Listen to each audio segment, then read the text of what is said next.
দেখো আমাদের রাজ্যে 12 বছরের কন্যা করে আছে।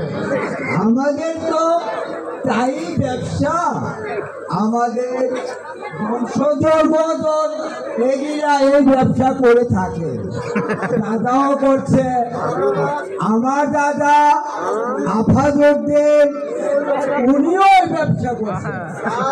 তার উত্তরাধিকার সূত্রে আমি পেয়েছি। আচ্ছা গণনা করে দেখি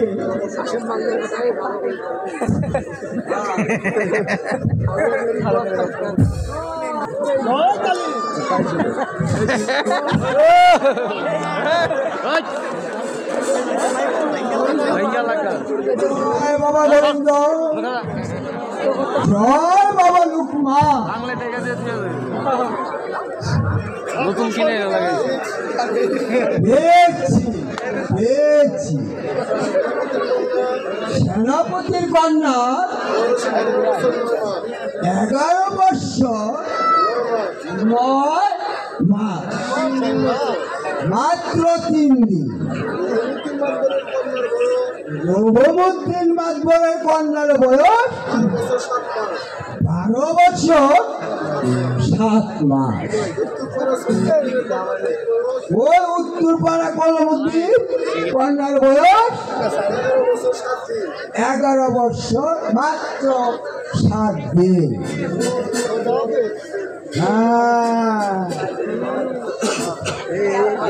কন্যা বরণ কর। উজিরের কন্যার বয়স আগামীকাল পূর্ণ হবে 12 বছর। আমার যে ভয় হচ্ছে বলো বনে দিনকাল উজিরের কন্যা মা রূপনে 12 বছর পূর্ণ হবে আগামীকাল। জ্যোতিষী এই নাও তোমার বক্সি। তাই বলে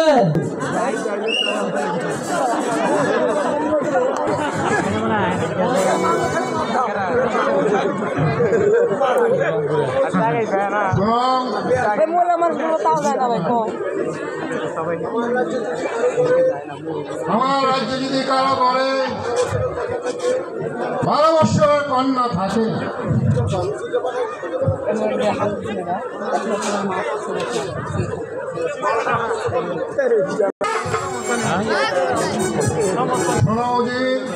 থাকে, আমার রাজ্যে যদি কারো ঘরে 12 বছরের কন্যা থাকে,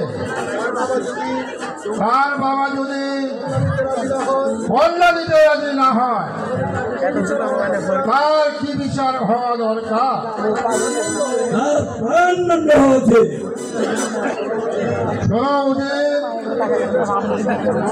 আমি বহুদের সন্ধান করেছি, কিন্তু 12 বছর কন্যার সন্ধান করতে পারলাম না। আমি শুনলাম তোমার কন্যা 12 বছরে পূর্ণ হয়েছে। তাছাড়া মা রূপবান, রূপে গুণে অতুলনীয় এবং চরিত্রবতী, তাহা যদি আমার রহিমের সাথে বিবাহ দিতে, আমিও বেগম সাহেবা উভয় খুব সন্তুষ্ট হতে।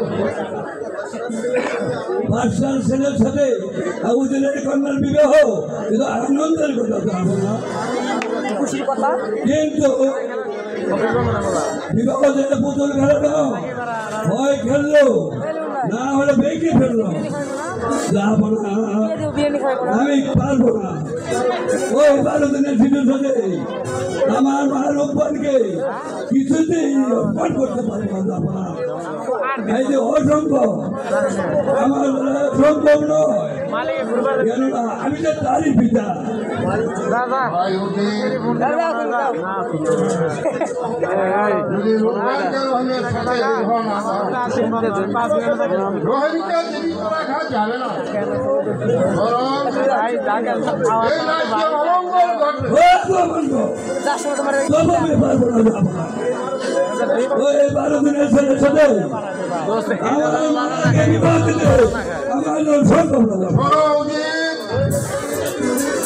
রোহিণীর সঙ্গে যদি রূপনার বিবাহ হয়